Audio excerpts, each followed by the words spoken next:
Air hostess pilot కావాలి అన్నదే మీ కల అయితే ఏరో ఫాల్కన్స్ ఏవియేషన్ అకాడమీ అడ్మిషన్స్ కోసం డిస్ప్లేలో కనిపిస్తున్న నంబర్ కి కాంటాక్ట్ చేయండి. Hi hello welcome to post 360. నేను మీ మురళి రాపల్లి. ముఖ్యంగా ఒక రాష్ట్రానికి కావాల్సింది ఏంటంటే రాష్ట్రంలో ఉన్న ప్రజలకి ఒకటి విద్య, రెండు వైద్యం.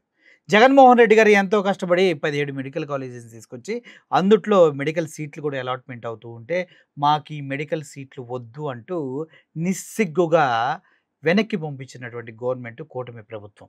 ఈ కూటమి ప్రభుత్వం చేస్తున్నటువంటి దారుణాలు ఒకటి కాదు, రెండు కాదు. జగన్మోహన్ రెడ్డి గారు తలపెట్టినటువంటి మహాయజ్ఞం లాంటి అది ప్రజలకు సంజీవనలాగా పనిచేసేటువంటి వైద్యానికి మెడికల్ కాలేజీలు చాలా అవసరం. అటువంటి ఆ సంజీవనినే పూర్తి స్థాయిలో మెడనొక్కి చంపేసే ప్రయత్నం చేశారు. ఎక్కడైతే ఆల్రెడీ మెడికల్ కాలేజీలు పూర్తి స్థాయిలో కన్స్ట్రక్షన్ అయి ఉన్నాయో వాటిని కూడా వాళ్ళ ఖాతాలో వేసుకోవడం జరిగింది సిగ్గు లేకుండా. ఈ క్రమంలోనే వైద్యం పడకెక్కింది. అందుట్లో రాజు ఆరోగ్యశ్రీ, ఈ ఆరోగ్యశ్రీ పథకాలు ఇవి కూడా మొత్తం తీసేశారు. ఎందుకంటే డబ్బులు ఇవ్వట్లేదు కాబట్టి అన్ని ప్రైవేట్ హాస్పిటల్స్కి చచ్చినట్టుగా ప్రజలు వెళ్ళి డబ్బులు కట్టి వైద్యం చేయించుకోవాల్సిన పరిస్థితి తీసుకొచ్చారు. దీని కారణం ఏంటి? కార్పొరేట్ హాస్పిటల్స్కి వీళ్ళు కొమ్ము కాయటమే అనేది బయట జరుగుతున్నటువంటి చర్చలు. ఇందులో భాగంగానే విద్యార్థులకు ఇవ్వవలసినటువంటి ఫీజు రీయింబర్స్మెంట్ ఇప్పటి వరకు ఇవ్వలేదు.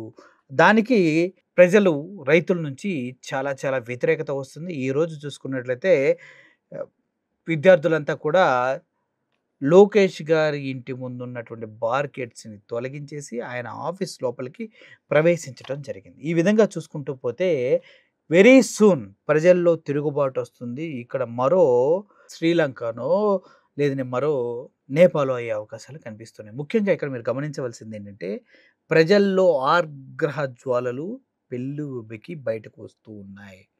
ఆ ఆగ్రహ జ్వాలను రోజు రోజు చిలికి చిలికి చిలికి తుఫానులా బడబాగ్నిలా మారుతూ ఉన్నాయి. ఈ రెండిటిని అర్థం చేసుకున్నటువంటి ప్రభుత్వము విభజించు పాలించు అంటూ హిందువుల్ని, ముస్లిమ్స్ని విభజించటం కోసం, భాషల మధ్య వ్యత్యాసాలు తీసుకురావడం కోసం చాలా చాలా ప్రయత్నాలు జరుగుతుంది. అయితే ప్రజలు ఏమనుకుంటున్నారు? ఇప్పుడు జరుగుతున్నటువంటి ఫీజు రీయింబర్స్మెంట్ రాలేదు.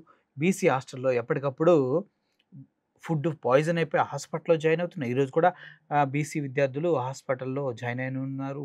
కలుషితమైన ఆహారం తిని ఇలా చెప్పుకుంటూ పోతే ఎప్పటికప్పుడు ప్రభుత్వం పైన ఎవరో ఒకరు తిరగబాటు చేస్తూనే ఉన్నారు. అందులో 104 వెహికల్ దగ్గర నుంచి మొదలుపెట్టుకుంటే ఇంటింటికి సరుకులు సరఫరా చేసే వ్యాన్స్ దగ్గర నుంచి మళ్ళీ ఇప్పుడు విద్యార్థుల దాకా ప్రతి ఒక్కరు నిరసన సెగలు పుట్టిస్తూనే ఉన్నారు.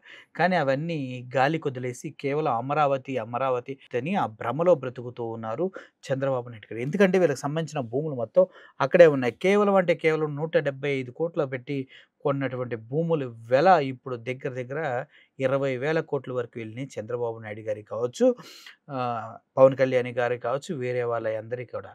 ఎందుకంటే దీని వెనక చాలా పెద్ద స్కెచ్ నడుస్తుందన్న విషయం అందరికీ తెలిసింది. అయితే ఈ క్రమంలోనే విద్యార్థులకు ఫీజు రీయింబర్స్మెంట్ గురించి, అదేవిధంగా వాళ్ళకి రావాల్సినటువంటి స్కాలర్షిప్ల గురించి, అట్లన్నిటి గురించి కూడా ప్రజలు రోడ్ల మీదకి వచ్చి ఈరోజు నిరసనలు చేస్తూ ఉన్నారు.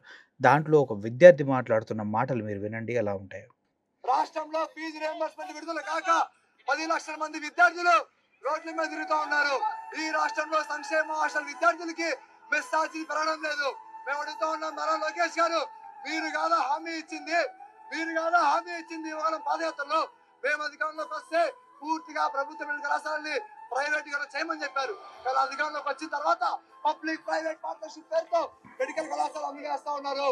మొన్న 21వ తేదీ చర్చల్లో మీరు చెప్పడం జరిగింది, పీపీపీని వెనక్కి తీసుకోలేమని చెప్పండి. కాబట్టి ఈ సభ తెలియజేస్తా ఉన్నాం, మిస్టర్ నారా లోకేష్, నువ్వు వెనకడుగు వేసేంత వరకు మేము కూడా వెనకడుగు వేయాం.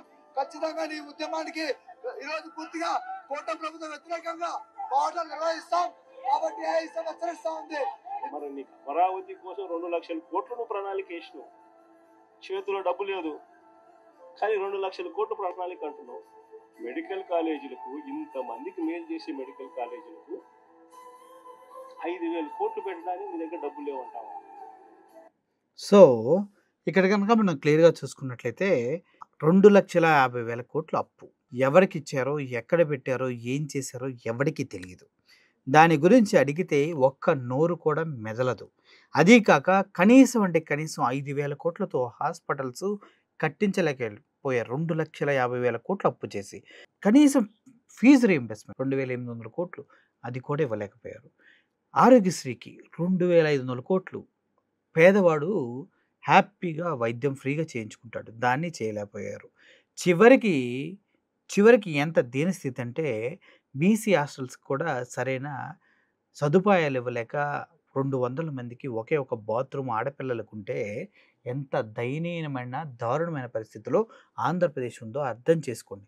2,00,000 కోట్లు వస్తే ఆ 2,00,000 కోట్లు ఏం చేశారో ఆ లెక్కలేంటి అనే విషయం చెప్పడం చేతకాని ఈ రాజకీయ నాయకులకి త్వరలోనే లోకేష్ గారు అన్నట్టుగా చెయ్యకపోతే నా చొక్కా కాలర్ పట్టుకోవచ్చు అన్నారు కదా! ఆ రోజు ఎంతో దూరంలో లేదు.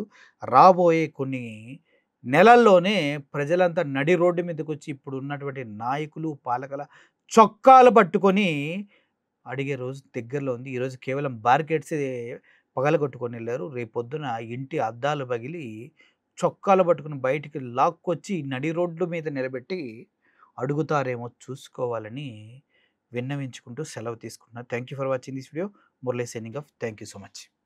ఎయిర్ హోస్టెస్ పైలట్ కావాలి అన్నదే మీ కల అయితే ఏరో ఫాల్కన్స్ ఏవియేషన్ అకాడమీ అడ్మిషన్స్ కోసం డిస్ప్లేలో కనిపిస్తున్న నంబర్కి కాంటాక్ట్ చేయండి.